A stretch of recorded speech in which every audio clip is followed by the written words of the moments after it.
Ayun, okay lang. White chicken, man lang natin. So, ganyan kalaki yung chicken.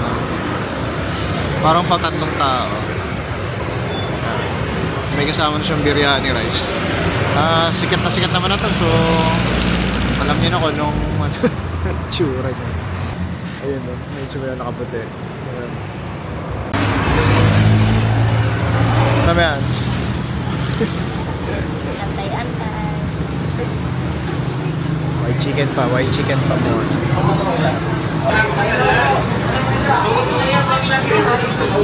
Ang haba lang ng pila, sabi daw tagal nag-serve. Ayun, may sample. Ayun.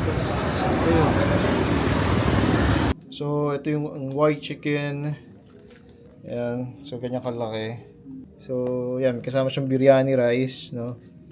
Mukhang legit naman na biryani kasi medyo mahaba yung butel.